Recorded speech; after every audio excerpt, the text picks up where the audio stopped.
ప్రతి ఇంటి నుంచి ఓ వ్యాపారవేత్త రావాలన్న సీఎం చంద్రబాబు ఆశయ సాధనే లక్ష్యంగా రాష్ట్రంలో తొలిసారిగా P4 విధానంలో స్టార్టప్ కడప పేరుతో ఎంటర్‌ప్రెన్యూర్‌షిప్ సెంటర్‌కు కడపలో శంకుస్థాపన చేశారు. ఔత్సాహిక పారిశ్రామికవేత్తలను తయారు చేయడమే లక్ష్యంగా కలెక్టరేట్కు సమీపంలోని ఎకరం స్థలంలో ఈ సెంటర్ నిర్మాణం చేపట్టనున్నారు. సుమారు 250 మంది కూర్చొని పనిచేసే విధంగా ఈ ఎంటర్‌ప్రెన్యూర్‌షిప్ సెంటర్ నిర్మించనున్నారు. 6 నెలల్లో ఈ సెంటర్ అందుబాటులోకి వస్తుందని మంత్రి సవిత తెలిపారు. ఇంజనీరింగ్ విద్యార్థులకు శిక్షణనిచ్చి మంచి వ్యాపారవేత్తలుగా తీర్చిదిద్దుతామని ఆమె వివరించారు.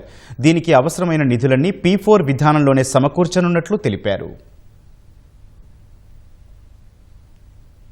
ఆశించే స్థాయి నుంచి శాసించే స్థాయికి ప్రతి ఒక్కరూ వెళ్లాలి అంటే ప్రతి ఇంటి నుంచి ఎంటర్‌ప్రైనర్‌ని తయారు చేయాలనేది ముఖ్యమంత్రి గారి లక్ష్యం అనే ఉద్దేశం మీకు తెలియజేస్తున్నాం. మరి ఈ రోజు P4 లో భాగంగా రాష్ట్రంలోనే టాపప్ కడప మొట్టమొదటి రోజు భూమి పూజ కార్యక్రమం చేశాం. యువతకు అవకాశాలు కల్పించాలి.